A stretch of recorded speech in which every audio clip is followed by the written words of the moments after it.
இப்ப பிரச்சனை என்ன இருக்குன்னா டிஎம்கேக்கு அந்த சேஞ்ச் வந்துச்சுன்னா பிஜேபி ரேட்டல் ஆயிடும். எனக்கு தெரிஞ்சு ஏன் அந்த சேஞ்ச் வர மாட்டேங்குதுன்னா, சேஞ்ச் இங்க கொண்டு வந்தாங்கன்னா பிஜேபி ரேட்டல் ஆயிடும். அந்த ரேட்டல் ஆகாம இருக்கணும், பிஜேபி வந்து ரொம்ப அப்படியே டிஸ்டர்ப் பண்ணக்கூடாதுங்கிறதுக்காக அப்படியே சாஃப்டா போயிட்டு இருக்காங்க. இது இந்த போக்கு சரியில்லை.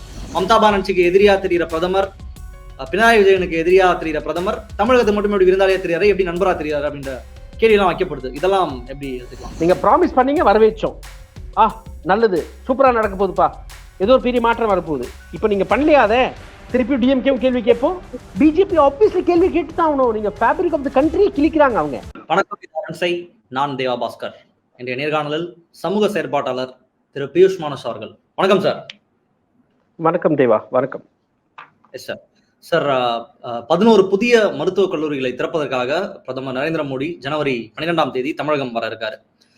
யூஸ்வலா பிரதமர் வந்து தமிழகம் வரும்பொழுது அது ஒரு கல்ச்சர் மாதிரி ஆயிடுச்சு. இங்க கோ பேக் மோடி அப்படின்னு சொல்றதும், டிஎன் வெல்கம்ஸ் மோடி அப்படின்ற 2 பிரதான ஹேஷ்டாக் யூஸ்வலா ட்ரெண்ட் ஆகும். பாஜக பிடிக்காத நபர்கள் வந்து கோ பேக் மோடி சொல்றதும், பாஜக நபர்கள் இல்ல பிரதமருடைய ஆதரவாளர்கள் டிஎன் வெல்கம்ஸ் மோடி அப்படின்ற ஹேஷ்டாக யூஸ்வலா ட்ரெண்ட் பண்ணிட்டு இருப்பாங்க. இப்போ அதுல ஒரு சர்ச்சை ஒண்ணு எழுந்திருக்கு. என்னன்னா, இதற்கு முன்னாடி கோ பேக் ஹேஷ்டாகை பிரபலப்படுத்தின திராவிட முன்னேற்ற கழகம், அதை தாண்டி அதை கோ பேக் மோடின்னு சொல்லிட்டு வீதியில் இறங்கி போராடின இயக்கம் 2-3 ஆண்டுகளுக்கு முன்னாடி அவங்க கருப்பு பலூன்லாம் பறக்க விட்டாங்க, கருப்பு கொடி காமிச்சாங்க பிரதமர் வரும்போது. இந்த மாதிரியான எதிர்ப்புகளை பதிவு செய்த திமுக இன்னைக்கு நாங்க அந்த மாதிரி கோ பேக் மோடி நாங்க சொல்ல மாட்டோம் அப்படின்ற மாதிரியான ஒரு விஷயத்த சொல்லியிருக்காங்க. திமுகவுடைய அமைப்பு செயலாளர் RS பாரதி அந்த கருத்தை சொல்லியிருக்காரு. எப்படி எடுத்துக்கலாம் இதை? எதிர்கட்சிகள் வந்து ஆட்சியில எதிர்கட்சியா இருக்கும்போது இந்த மாதிரியான ஒரு இதை பண்ணிட்டு இப்ப பாஜக ஆதரவான ஒரு நிலைப்பாட திமுக எடுக்குது அப்படின்னு சொல்றாங்க. திமுக பொறுத்த வரைக்கும் ஒரு டிப்ளமேட்டிக்கான ஒரு ரிலேஷன்ஷிப்பை நாங்க மெயின்டைன் பண்ண விரும்புறோம், இதுதான் டிப்ளமசி அப்படின்ற மாதிரி அவங்க சொல்றாங்க. எப்படி பாக்குறீங்க இதை? எப்படி எடுத்துக்கலாம் இந்த விவகாரத்தை? டிஎம்கே பொறுத்த வரைக்கும் எதிர்கட்சியா இருக்கும்போது அது பண்ணது அப்சல்யூட்லி ரைட், ஏத்துக்கலாம். இப்போ ரூலிங் பார்ட்டியா இருக்கும்போது ஒரு ஒபிஷியல் ஃபங்க்ஷன் கூப்பிடும்போது அது அவங்களால பண்ண முடியாது, இது கூட ஒத்துக்கலாம். பட் ரொம்ப இம்பார்ட்டன்டான ஆஸ்பெக்ட் என்னன்னா, BJP is the enemy of the கண்ட்ரிங்கிறது டிஎம்கே நல்லா ஆழமா அந்த ரைட் விங் பாலிடிக்ஸ்க்கு இடம் கொடுக்க ஆரம்பிச்சிச்சு. டிஎம்கே ரொம்ப ஓப்பனாவே தெரியுது, ரொம்ப ஓப்பனா வந்து பல இன்ஸ்டன்சஸ் தெரியுது. ஸோ இஃப் 2024ல பிஜேபி திருப்பி பவருக்கு வந்துச்சுன்னா இந்த ஃபெடரல் டெமோக்ரஸிக்கு ஏகப்பட்ட டேஞ்சர் இல்ல, கம்ப்ளீட் டேஞ்சர் இருக்கு. இவங்களுக்கு நல்லாவே தெரியும். எப்படி காங்கிரஸ் முக்து பாரத் இவங்க சொல்லிட்டு இருந்தாங்களோ, காங்கிரஸ் இல்லாத ஒரு பாரதம் இருக்கணும்னு சொன்ன போது it includes all the other parties also, மீதி அனைத்து கட்சிகளையும் சேர்த்து தான் அவங்க சொல்லிட்டு இருக்காங்க. பிஜேபி வந்து தன்னோட பவருக்காக யாரை வேணா யூஸ் பண்ணிக்கும், அதுல எந்த விதமான டவுட்டும் யாருக்கும் வேணாம். கரப்ட் பீப்புளை சேர்த்திக்குவாங்க, கிரிமினல்ஸை சேர்த்திக்குவாங்க, யார் அவங்களுக்கு ரொம்ப பெரிய எதிரியா இருந்தாங்களோ அவங்கள உள்ள சேர்த்திக்குவாங்க. பியூரோக்ராட்ஸ், இன்ஃபேக்ட் ஆர்கே சிங்ங்கிறவர் வந்து அவர் தான் ஹிந்து டெரர் வேர்டே காயின் பண்ணவர். இன்னைக்கு யூனியன் மினிஸ்டரா இருக்காரு பிஜேபி கவர்மெண்ட்ல. ஹிந்து டெரர் வேர்டு அவர் தான் கொண்டு வந்தாரு. அவர் சிபிஐல இருந்தார்ல, பல இன்வெஸ்டிகேட்டிங் விங்ஸ்லயும் இருக்கிறவர் அவரு. ஸோ யார் பிரதான எனிமையா இருந்தாங்களோ அவங்களையும் உள்ள வாங்கி அவங்க காரியம் அவரை மாதிரி வாங்கிட்டு அப்சல்யூட்லி அவங்களுக்கு until and unless நீங்க அதுக்கு சேஞ்ச் போடுறீங்கன்னா அது வரைக்கும் வச்சுப்பாங்க, இல்லாட்டி they will finish you. இது டிஎம்கே கிளியரா புரிஞ்சுக்கணும். இப்போ ஒரு ஸ்டேட் கவர்மெண்டா இருக்காங்க, ஒபிஷியல் ஃபங்க்ஷனுக்கு வராங்கன்னா can they do this? கண்டிப்பா முடியாது. பட் RSS எதிர்க்கிறவங்க இல்ல பிஜேபி எதிர்க்கிற மீதி அனைத்து ஸ்டாண்ட்ஸ் வச்சிருக்க கட்சிகளையும் சரி இல்ல அமைப்புகளும் சரி எப்படி ட்ரீட் பண்ண போறாங்க?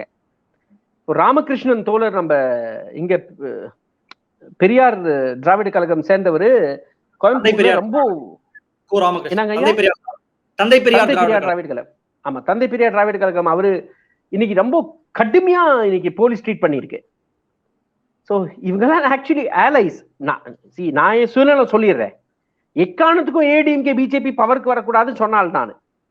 ஆனா நான் ஒரு டிஎம்கே ஆட்சிக்கு வந்து ஏதோ பெருசா சாதிச்சிரும் அந்த எதிர்பார்ப்புல எல்லாம் சொல்ல. இவங்க ஆட்சிக்கு வரக்கூடாது, அவ்வளவுதான் எங்களோட குறிக்கோளே. இவங்க ஆட்சிக்கு வரக்கூடாது, மீதி நீங்க யாருக்கு வேணா ஓட்டு போட்டுக்கோங்க. அப்புறம் செகண்ட் ஆல்டர்னேட்டிவ் இதான் இருந்தது, ஆப்வியஸா இதான் இருக்கு. பட் நவ் இப்போ கொஸ்டின் என்ன இருக்குன்னா, இப்போ டிஎம்கே இந்த சாஃப்ட் சங்கி பாலிடிக்ஸ் கூட நாங்க வந்து அப்படியே அலைன் ஆகி போகணும்னா எங்களுக்கு நல்லது நடக்குமா? நடக்கவே நடக்காது. நீங்க ஜக்கி வாசுதேவை காப்பாத்தி இல்ல அந்த ஆளை அப்படியே தூக்கி மேல வச்சீங்கன்னா கூட ஒரு ஓட்டு உங்களுக்கு கிடைக்காது. டிஎம்கே சொல்றேன், ஒரு ஓட்டு ஜக்கி வாசுதேவ் கேம்ப்ல இருந்து டிஎம்கே கிடையாது. ரைட் விங் கிட்ட இருந்து ஒரு ஓட்டு கிடையாது. சோ நீங்க எவ்வளவு அவனுக்கு வந்து அப்படியே சமூகமா போலாம், அவன் கூட சேர்ந்து போலாம் நினைச்சிட்டு இருந்தீங்கனாலும் எந்த எலக்ட்ரல் கெயினும் உங்களுக்கு இல்ல, நஷ்டம் தான் இருக்கு. இதுல டவுட்டே வேணாம். எப்படி ஏடிஎம்கே பிஜேபி கூட பார்ட்னர்ஷிப் பண்ணி தோத்து போடுச்சோ அதே கதி தான் டிஎம்கேக்கும். ஏடிஎம்கேக்கு என்ன கதி ஆச்சோ அதே கதி தான் டிஎம்கேக்கு ஆகும். But next time DMK power lose பண்ணாங்கன்னா திரும்பி எந்திரிச்சு வரவே முடியாது இந்த கட்சி. இது எழுதி வச்சுக்கோங்க. டிஎம்கே கூட்டணியே வைக்க போகுதுன்னு சொல்லலாமா? வெறும் ஒரு பிரதமர் கூட்டணி வைக்க மாட்டாங்க, அதுல மாற்றே இல்லை. எனக்கு கூட்டணி வைக்க மாட்டாங்க. டிஎம்கே என்ன பாக்குதுன்னா, ஏடிஎம்கே அழிஞ்சு போச்சுன்னா பிஜேபி ஒரு அப்போசிஷன் பார்ட்டியா எடுத்துக்கலாமே, இன்னும் வின்னபிலிட்டி அதிகமா இருக்கும்ல. அடுத்த டேர்முக்கு இந்த 5 வருஷத்துல கண்டிப்பா பிஜேபினால இவ்வளவு இடத்தை பிடிக்க முடியாது. It is a growing party, நம்ம ஒத்துக்கிட்டாகணும். It is growing without any doubt. ஏன்னா அப்போசிஷன்ல இங்க காங்கிரஸ் பாத்தீங்கன்னா ஒரு பிரஸ் மீட் இல்ல, ஒன்னும் இல்ல, ஒரு ஆக்ஷன் இல்ல, சுத்தமா ஜோதிமணியை தவிர எந்த ஒரு இவ்வளவு எம்பி அமைச்சிருக்கோங்க பார்லிமெண்ட்டுக்கு, யாரோட நியூஸ்ங்க வருது? அப்பப்போ கொஞ்சம் கார்த்திக் சிதம்பரம் அங்கங்க சவுண்ட் வரும், மீதி நான் யாரையும் கேள்விப்பட்டதே இல்லை. அவ்வளவு மோசமான நிலையில் இருக்காங்க. காங்கிரஸ் இஸ் நான் எக்ஸிஸ்டன்ட். இவ்வளோ எம்எல்ஏஸ் கொடுத்தும் இவ்வளோ எம்பிஸ் கொடுத்தும் ஒரு நான் எக்ஸிஸ்டன்ட் கட்சி மாதிரி நடந்துட்டு இருக்கு தமிழ்நாட்டில். சரி, டிஎம்கேட ரோல் என்ன? 39 எம்பிஸ் இருக்காங்க, 3rd லார்ஜஸ்ட் பார்ட்டியா இருக்கு, 3வது லார்ஜஸ்ட் பார்ட்டியா இருக்கு பார்லிமெண்ட்ல. அப்போ நாங்க தான் அப்போசிஷன்ல இருக்கோம், அது உணரணும் இல்ல, அது ரொம்ப முக்கியமா. அப்ப எந்த அளவுக்கு ஸ்ட்ராங்கா ஒரு பாலிடிக்ஸ் எடுத்துட்டு போனோம், எங்க இருக்கு? காணுமே. அன்பார்ச்சுனேட், ரொம்ப அன்பார்ச்சுனேட். எஸ் சார், நீங்க சொல்லும்போது நிறைய விஷயங்கள்ல டிஎம்கே வந்து ஒரு சாஃப்டான போக்க பிஜேபி கூட கடைபிடிக்குது அப்படின்ற மாதிரி சொல்லியிருந்தீங்க. நிறைய இன்ஸ்டன்ஸ்ல அந்த மாதிரி நடந்திருக்கு அப்படின்னு சொல்லியிருந்தீங்க. அதை கொஞ்சம் லிஸ்ட் அவுட் பண்ண முடியுமா? எந்தெந்த விஷயங்கள்ல திமுக ஒரு சாஃப்ட் ஒரு கார்னரை பிஜேபி கூட செயல் கம்ப்ளைண்ட்ஸ் பொறுத்த வரைக்கும் இருக்கு பாருங்க, மேஜர் கம்ப்ளைண்ட்ஸ் எடுக்க மாட்டேங்கிறாங்க. லாஸ்ட் 4 years இபிஎஸ் ஆட்சியில ரொம்ப கிளியரா தெரிஞ்சது, திருப்பி நாங்க ஆட்சிக்கு வர மாட்டோம், இருக்கிறது லூட்டி அடிக்கணான்ட்டு என்ன லூட்டி அடிச்சிருக்காங்க. ஓப்பனா இருந்தது அதுங்க. எடப்பாடி எல்லாம் தார் மேல தார் ஊத்தி ஊத்தி ஊத்தி ஊத்தி ரோடு ஹைட் வந்து ஒரு 6 இன்ச்சு 8 இன்ச்சுக்கு ஒரு அடிக்கு ஏத்திட்டாரு ரோடு ஹைட் தமிழ்நாடு முழுக்க. போய் நோண்டி பார்த்தோம்னா தெரியும் கீழே வரைக்கும் எவ்வளவு தூரம் போயிருக்குன்ட்டு. யாரோட கல்லு, யாரோட தாரு, யாரோட பணம், யாரோட இல்ல, இட்ஸ் ஓப்பன் ஸ்கேம்ஸ் இருக்கு. ஸ்மார்ட் சிட்டி ப்ராஜெக்ட் பத்தி அவ்வளோ எகிர்னாங்க. ஸ்மார்ட் சிட்டி ப்ராஜெக்ட் வந்துருச்சு, அவ்வளோ எகிர்னாரு. அதே ஸ்மார்ட் சிட்டி ப்ராஜெக்ட் 3 மடங்கு பண்ணிட்டு இருக்காங்க இன்னைக்கு. நான் சேலம் எக்ஸாம்பிள் சொல்றேன். எடப்பாடி பழனிசாமி 2 ஏரி எடுத்தாருன்னா இப்ப இவங்க 3 ஏரி எடுக்கிறாங்க. 500 கோடி இவங்க அலாட் பண்ணாங்க, நீங்க 700 கோடி அலாட் பண்றாங்க. ஸோ ஸ்மார்ட் சிட்டி ப்ராஜெக்ட் எடுத்துக்கோங்க, அப்புறம் ஜக்கி வாசுதேவ் கேஸ் எடுத்துக்கோங்க, மாரிதாஸ் மேல கேஸ் போடுறதா எடுத்துக்கோங்க. இன்ஃபேக்ட் அந்த ஜட்ஜை மட்டும் குறை சொல்லி பிரயோஜனம் இல்லைங்க. நீங்க எப்படி கேஸ் எழுதிருக்கீங்க, எப்படி கேஸை ஃபைல் பண்ணிருக்கீங்க, அதுலயும் தான் குறை இருக்கு. ஸோ அந்த ப்ராசிக்யூஷன் இவ்வளவு வீக்கா இருக்கு. And obviously they are pandering to this. சடனா இந்த சேகர் பாபுவோட ரெலவன்ஸே இருக்கு பாருங்க. திரும்ப அந்த சேகர் பாபுவோட முக்கியமான ரெலவன்ஸ் வந்தது இட்ஸ் அ மேட்டர் ஆஃப் இதுதானே, நம்மளுக்கு வரியாதான் இருக்கு. அதெல்லாம் எந்த விவகாரத்தை குறிப்பிட்டு சொல்றீங்க சார்? சேகர் பாபுவோட இஷ்யூல எந்த ரெலவன்ஸ்? இல்ல நான் சொல்றேன், can we keep talking temples alone? கோயிலா மட்டும் பேசிட்டு இருக்க முடியுமா? மட்டும் ஃபர்ஸ்ட் விஷயம், நீங்க பவருக்கு வந்திருக்கீங்க, பழைய தப்ப திருத்துங்க. இன்னைக்கு முக்கியமான பேச வேண்டிய விஷயம் வந்து உங்களோட விஜிலன்ஸ்ல இருந்து என்ன நீங்க பண்ண போறீங்க, நீங்க டிவிஎஸ்சில என்ன பண்ண போறீங்க, மக்களுக்கு எவ்வளவு இடம் கொடுக்குறீங்க, அதுல எங்களோட கம்ப்ளைண்ட்ஸ் எல்லாம் எங்க இடம் இருக்கு, கம்ப்ளைண்ட்ஸ் ஏத்துக்கிட்டீங்களா, அதுல பிரைமரி இன்வெஸ்டிகேஷன் நடத்துறீங்களா இல்லையா, ஃபீட்பேக் இருக்கா இல்லையா. ஃபர்ஸ்ட் நியாயம் வேணும் பண்ண தப்புக்கு. அப்புறம் செகண்ட், திருப்பி அந்த தப்பு நடக்க முடியாத ஒரு சிஸ்டமை உருவாக்கி வைக்கணும். அப்போ ஊழல் இல்லாத தமிழ்நாடு பார்க்க முடியும். திரும்ப திரும்ப அதே நடந்துட்டு இருந்ததுன்னா what is the point of it? இல்ல, எனக்கு ஏடிஎம்கே டிஎம்கேக்குள்ளங்க ஒரு பெரிய டிஃபரன்ஸே தெரிய மாட்டேங்குது. ரெண்டுமே கரப்ஷன் ஒரு பெரிய பிரச்சனை இருக்கு, அதை அட்ரஸ் ஆகி ஆகணும் ஃபர்ஸ்ட்.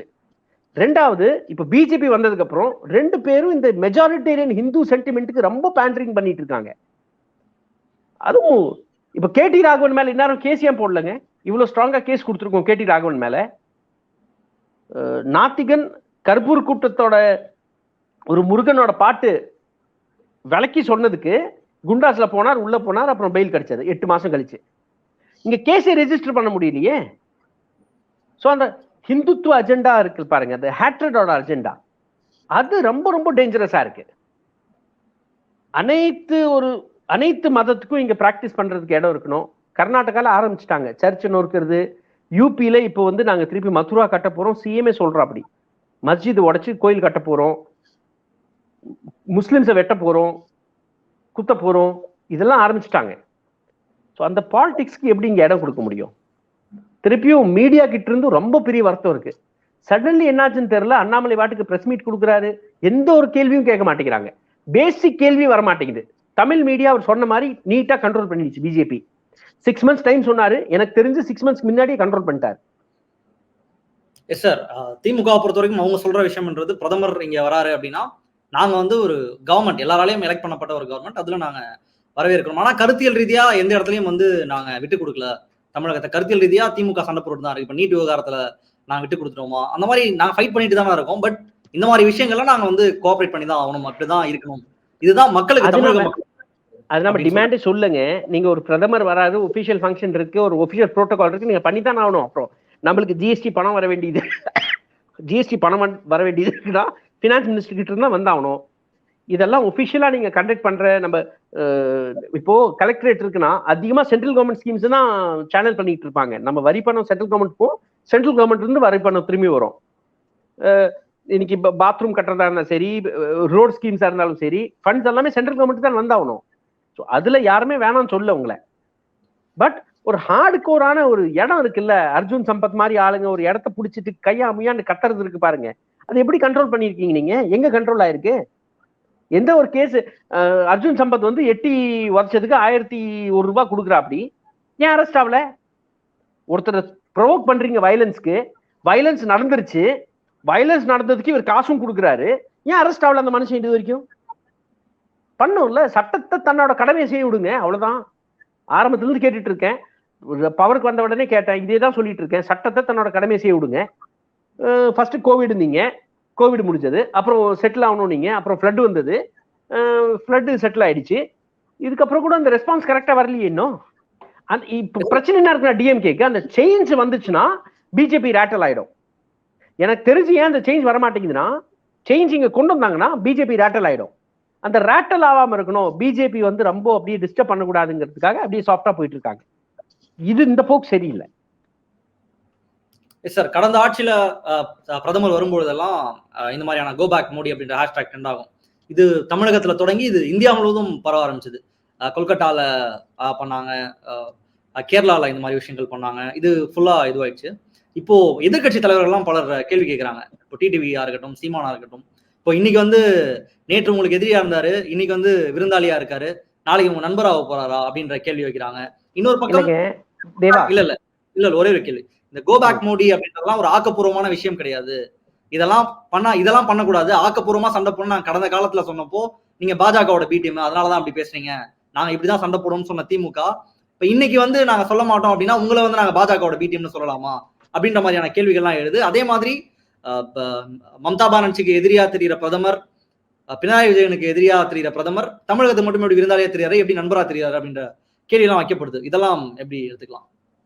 எதிர்கட்சிகளுக்கு நான் திருப்பி அதுக்கு பதில் முதல்ல சொல்லிட்டு நம்ம ரிப்பீட் பண்ணிட்டு இருக்கோம். ரூலிங் பார்ட்டின்னு இப்படிதான் பண்ணி ஆகணும், வேற வழி. Mamata Banerjee also went and மெட் மோடி இல்ல, அவங்களும் போனாங்க மோடியை பார்க்க. மம்தா பானர்ஜி வெண்ட் டு டெல்லி, மெட் மோடி. பினராயி விஜயன் நாளைக்கு பினராயி விஜயன் கூட ட்ரெயின்ல ஏறி தான் ஆகணும், மெட்ரோல. மோடி வந்தார்ல கேரளாக்கு. மக்களாகிய நம்மளோட கடமை இது, நம்ம செஞ்சாகணும் கோ பேக் மோடிங்கிற கேம்பெயின். நம்ம கேம்பெயின் எப்படி கவுண்டர் பண்றாங்க, எப்படி லட்டி யூஸ் பண்றாங்க, எப்படி போலீஸ் யூஸ் பண்றாங்க, அதுதான் நம்மளோட கேள்வி. அதுலதான் நான் சொல்றேன், கோயம்புத்தூர்ல இன்னைக்கு நடந்த சம்பவம் எப்படி ராமகிருஷ்ணன் தோழர் அவரை வந்து எப்படி ட்ரீட் பண்ணிருக்காங்க, அதுல உங்க வழிபாடு தெரியுது. மாறாதீங்க, யார் அலை புரிஞ்சுக்கோங்க. பெடரலிசம் கூட யார் நிக்கிறாங்க, சென்ட்ரலைஸ்ட் கவர்மெண்ட் கூட யார் நிக்கிறாங்க புரிஞ்சுக்கோங்க. இதுதான் டிஎம்கே மெசேஜ் கொடுக்க முடியும். கோபேக் மோடின்னு சொல்லலைன்னாவே நீங்க வந்து பாஜகவோட பி டீம் இல்ல பாஜகவை சப்போர்ட் பண்றீங்க அப்படின்னு சொன்ன நபர்கள் இன்னைக்கு நாங்க பேச மாட்டோம், நம்ம ஆட்சி பொறுப்புல இருக்க நபர்களை விட்டுலாம். அதை தாண்டி ட்விட்டர்ல இந்த மாதிரியான கேம்பெயினை முன்னெடுத்த நபர்களே அமைதியா இருக்கிறதெல்லாம் எப்படி எடுத்துக்கலாம்? என்ன இப்ப எக்ஸாம்பிளா எடுத்துக்கோங்க. there will be no let off. மோடியோட அப்போசிஷன்ல இல்ல டிஎம்கேயோட அப்போசிஷன்ல எந்த லெட் ஆஃபும் இல்ல. ஆனா திரும்பி நாளைக்கு எலெக்ஷன் வச்சீங்கன்னா நான் திரும்பி தான் சொல்லுவேன், பிஜேபி அண்ட் அலைட் பார்ட்டிஸ் ஓட்டு போடாதீங்கன்னு சொல்ல போறேன். அதெல்லாம் தெளிவா இருக்கேன். நான் கிளியரா இருக்கேன். அதுக்கு மேல நான் ஒரு அப்போசிஷன் பார்ட்டி எந்த போராட்டிலையும் எந்த பொலிட்டிக்கல் பார்ட்டியும் எனக்கு எதிர்பார்ப்பு இல்லை. நீங்க ப்ராமிஸ் பண்ணீங்க, வரவேற்றோம்.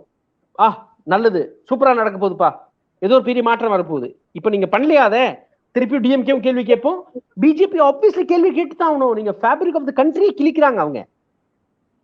யத்தி நரசிங்கானந்த், அந்த பூஜா சகுன் பாண்டே, அந்த காளிச்சரண் மகாராஜ், இந்த மாதிரி ஆளுங்களெல்லாம் நேஷனல் டிவியில பாக்குறதே ஒரு கொடுமை.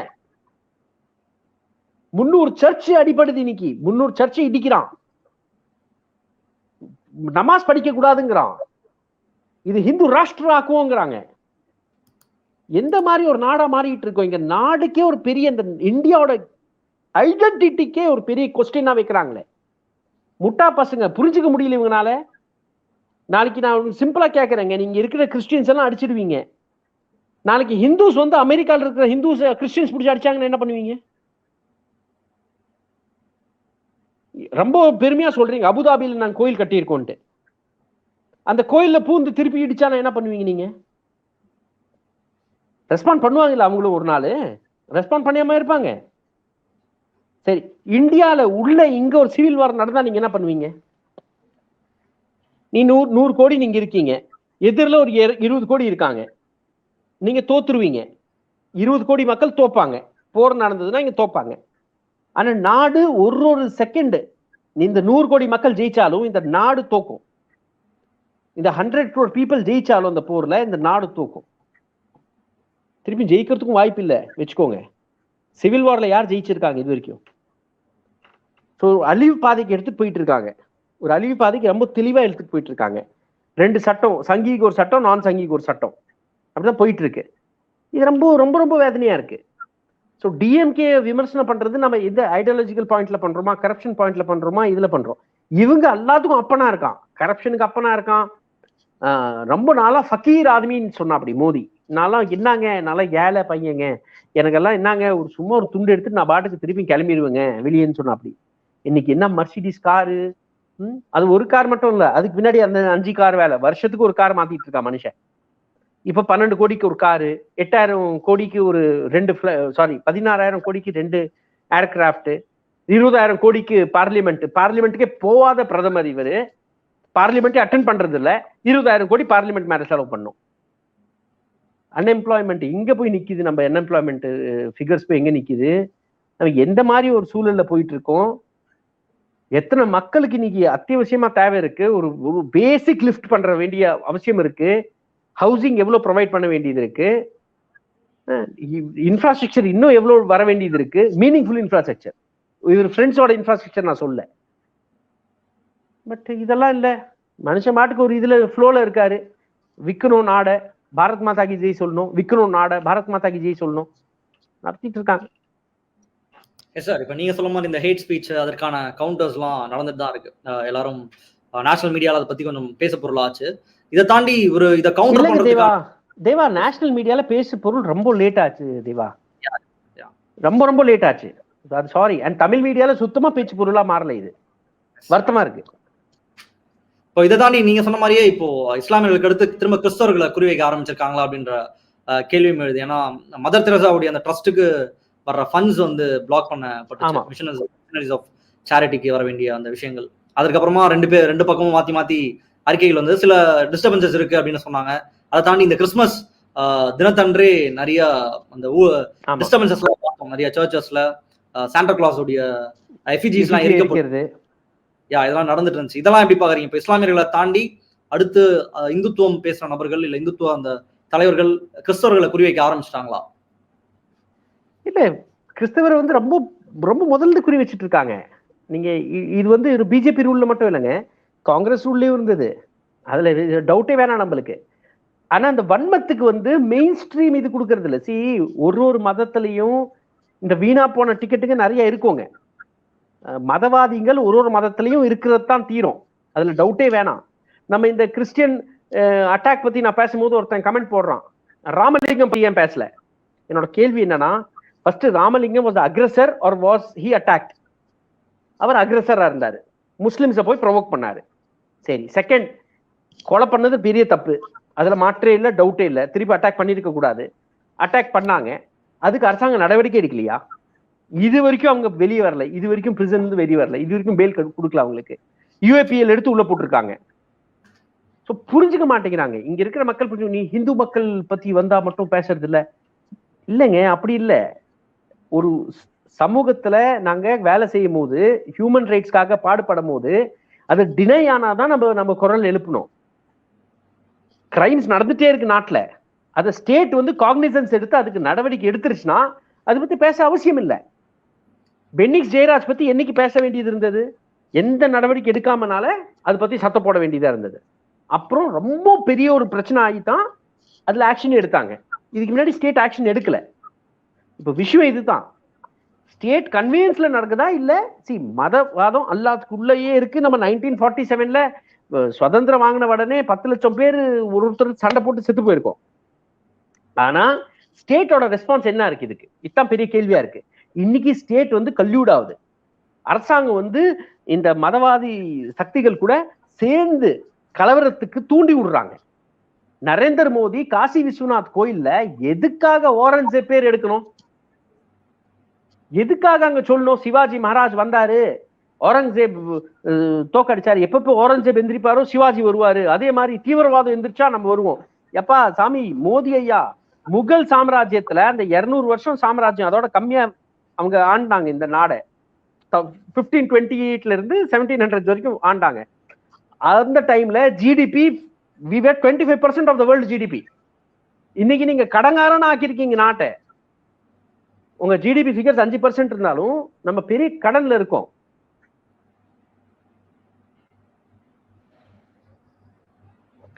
ஜிடிபி ஃபிகர்ஸ் 5% இருந்தாலும் ஒரு பெரிய கடன்ல இருக்கும் நம்ம. இந்த ஒரு சிம்பிள் ஒரு ஃபேக்ட் இது. தீவிரவாதி அப்படி எல்லாத்துக்கும் தெரியும். ஓரங்கசீப் பத்தி பேசினா, பாபர் பத்தி பேசினா யார் பக்கம் டைரக்ஷன் இருக்கு அனைவருக்கும் தெரியுங்க. ஆனா அந்த ஒரு புனிதமான தருணத்துல கூட அவர்னால அந்த ஹேட்ரட் இருக்குல்ல, அந்த வன்மத்து இருக்குல்ல, அதை தூண்டாம அது இது பண்ணாம அவரால் இருக்கவே முடியல. இது நேச்சர் ஆஃப் தேர் இது ஆயிடுச்சு. இங்க முஸ்லிம்ஸை தூண்டிட்டு இருப்பாரு, அங்க சேக்க போய் கட்டி பிடிச்சிட்டு இருப்பாரு. இங்க கிறிஸ்டியன்ஸை அட்டாக் பண்றதை கண்டுக்க மாட்டாரு. தாரா சிங் கேஸ் ஞாபகப்படுத்துறவங்கள, தாரா சிங் கூட அக்யூஸ்டா இருந்தவர் தான் இன்னைக்கு யூனியன் மினிஸ்டரா இருக்காரு.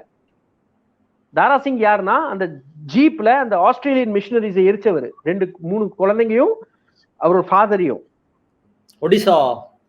ஒரிசால.